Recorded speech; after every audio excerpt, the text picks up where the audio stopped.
Today I'm going to show you vapors how to rebuild your OCC coil head for your Kanger Subtank. So let's go ahead and dive down and get right to it, shall we? Okie freaking dokie. So here's what I'm going to be using today for this build. First of all, you got to have a Kanger Subtank to attempt this. Got to have one. But I'm going to be using some 26 gauge Kanthal, a pair of scissors, a pair of clippers, a 3mm screwdriver, a 2.4mm rod, or something equivalent to a 3/32 drill bit, a torch, and some organic cotton. Alrighty, so here's a pre-built coil head, a 0.5 ohm pre-built Subtank coil head. What we're going to go ahead and do is take this sucker apart, pull the cotton and the coil out. First thing, we're going to pull this pin out.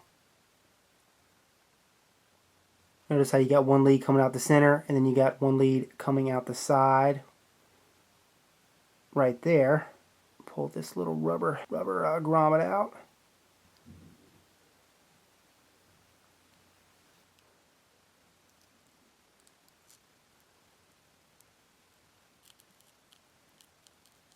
And there she is. So once you've taken the pin, the rubber grommet, the coil, and the cotton, all you're left with is a shell.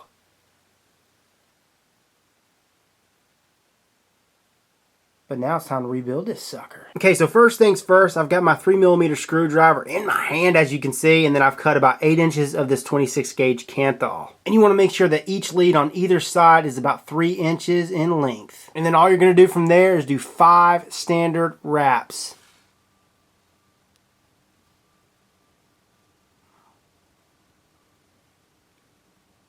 They don't have to be perfect. It's always easy to mold Kanthal. Straighten each lead out. Now you want these coils or wraps to be as even as possible, and as you guys can see, they're good, but they're not great. We got to get great. We got to get great. So what I'm going to do is I'm going to go ahead and push this coil against this lip.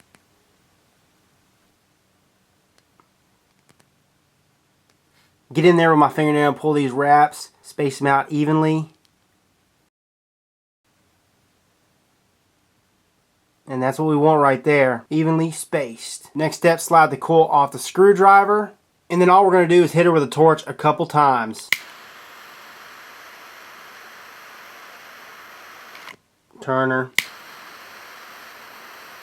Let her cool off for about a minute. Alright, the next step is we're going to grab our coil, grab the shell, the coil head shell, and then we're going to pinch the leads as close together as possible at the ends, and we're going to insert this bad boy all the way through.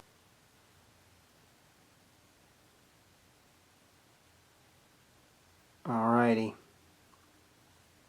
You want to even it out. Make sure that the hole or the coil is parallel, completely parallel through and through. And here's where this 2.4mm rod or 3/32 drill bit come into play. For stability, insert this rod through the coil, through the hole, through the coil, and throughout the other hole. Slide right through.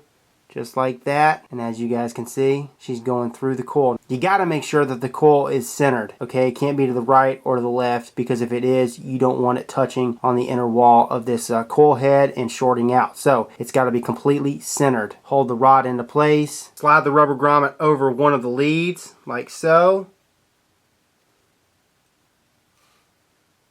And as you guys can see, one of the leads is coming out the center and then one is coming out the side. You want to make sure that this grommet is press fitted all the way. Pull out and pull up. It centers that coil. It's one of those things where you just have to feel it out, okay? Now we got to take the other lead and do the same thing. Pull it to the side.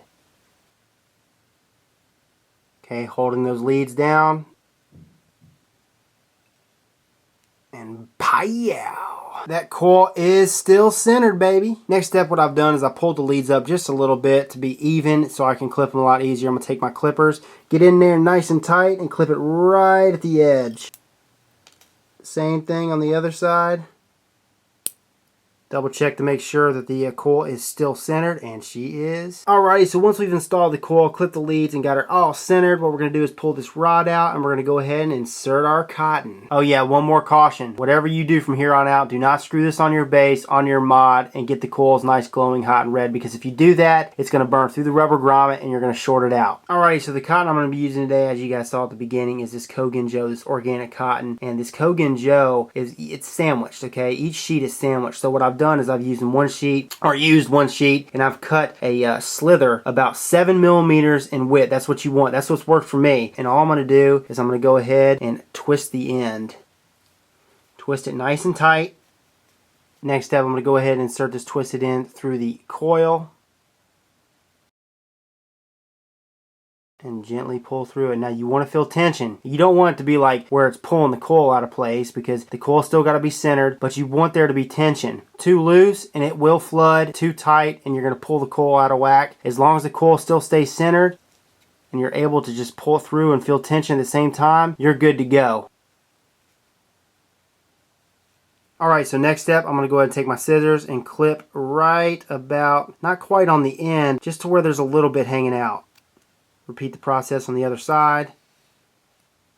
Fluff the end a little bit.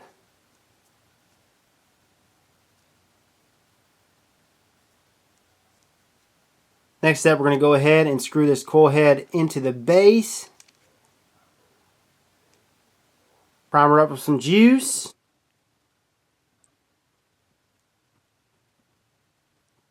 Okay, so here's another crucial thing I wanted to go over, especially before we fill this sucker up in vapor. You got to make sure that these leads are not showing at all. Here's a good rule of thumb. If I can't fit the coil head in here, that means that one of the coils is protruding and it's going to be touching. You're going to have a short. You want to make sure it slides right in, screws in, you're good to go. If it catches, you got to go in there, you got to pull the pin out a little bit, clip the lead to where it's not showing, and you'll be good to go. You won't have a short.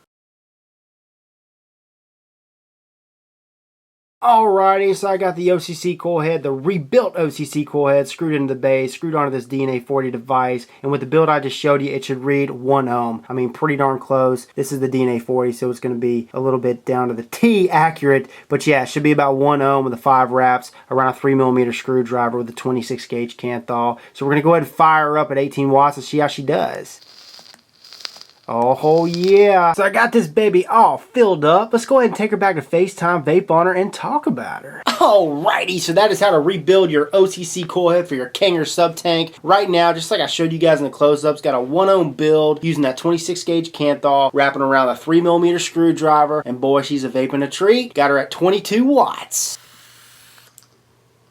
And for me, with this method, she's vaping just as good as a stock coil heads, just as good. And right now, I'm using a 50/50 VG-PG based juice, and I'll tell you what, it's perfect. The way I cut the wick, that 7mm in width, I mean, it's perfect. It's just tight enough. It's not too tight, but at the same time, I'm not getting any gurgly. It's not leaking at all. It's perfect. But for the guys that vape the heavier VG based juices, 60 VG, 70 VG, and higher, I recommend cutting the wick down to around 5mm in width. 5mm in width versus the 7mm in width for the thinner based juices. So I hope that helps. Give it a shot.